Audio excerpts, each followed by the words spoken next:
कांद्याला कवडीमोल भाव मिळत असल्यानं कांदा उत्पादक शेतकरी संकटात सापडलाय। सरकारच्या शेतकरी विरोधी धोरणामुळे कांद्याचे दर पडत असून त्यामुळे शेतकऱ्यांमध्ये सरकार विरोधात प्रचंड रोष आहे आणि त्या विरोधात आज आंबेगाव तालुक्यातल्या मंचर इथं आंबेगाव, जुन्नर, शिरूर आणि खेड तालुक्यातील शेतकऱ्यांच्या वतीनं आंदोलन केलं जाणार आहे। या आंदोलनासाठी काँग्रेसचे प्रदेशाध्यक्ष हर्षवर्धन सपकाळ, शरद पवार यांच्या राष्ट्रवादीचे प्रदेशाध्यक्ष शशिकांत शिंदे, खासदार अमोल कोल्हे, आमदार रोहित पवार यांच्यासह अनेक शेतकरी उपस्थित राहतील।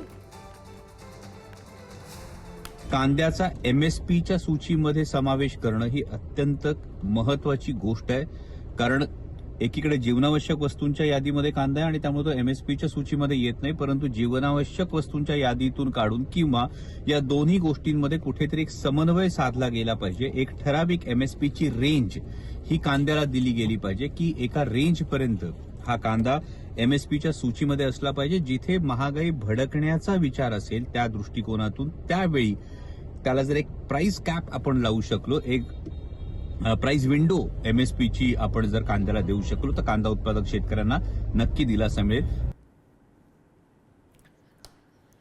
आपण या संदर्भात अधिकचे अपडेट घेऊया आपले प्रतिनिधी तुषार झरेकर यांच्याकडून। तुषार, हे आंदोलन किती वाजता सुरू होईल की सुरू झालंय? महाविकास आघाडीचे नेते पुन्हा एकदा कांदा प्रश्नी मैदानात उतरलेत।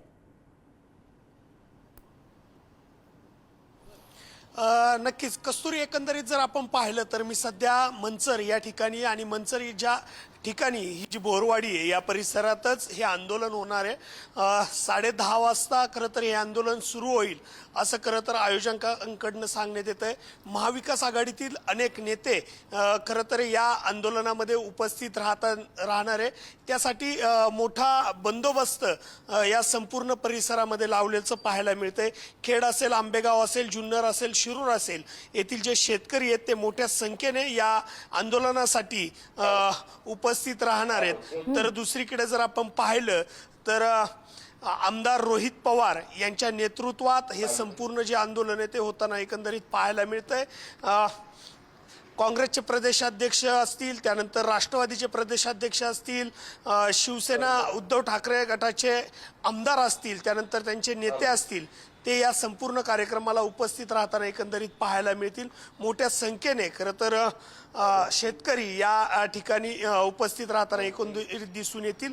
या शेतकऱ्यांची, या आंदोलनकर्त्यांची ज्या मागण्या आहेत त्या खरं तर पाहिल्या तर रास्त मागण्या असल्याचं एकंदरीत पाहायला मिळतंय। 25 रुपये प्रति किलो हमी भाव ठरवून द्या असं खरं तर शेतकऱ्यांचं म्हणणं आहे। त्यानंतर नाशिक जिल्हा वगळता उर्वरित महाराष्ट्रातही सरसकट कांदा नाफेड करून खरेदी करावा असंही या शेतकऱ्यांचं म्हणणं आहे।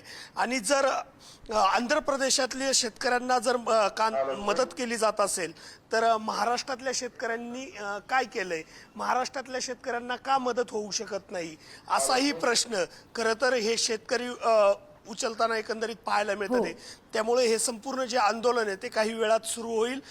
या आंदोलनामध्ये अनेक मान्यवर मार्गदर्शन करताना पाहायला मिळतील। बरोबर, आजचं हे तिसरं की चौथं आंदोलन असेल। महाविकास आघाडीचे नेते शेतकऱ्यांसाठी पुन्हा एकदा रस्त्यावर उतरत आहेत। धन्यवाद तुषार, तुम्ही दिलेल्या सविस्तर अपडेटसाठी। त्यामुळे अर्थातच कांदा उत्पादक शेतकरी सध्या अहवाल दिला आहे आणि त्याला 3000 रुपयांपर्यंत तरी भाव मिळावा अशी मागणी ते वारंवार करतायत।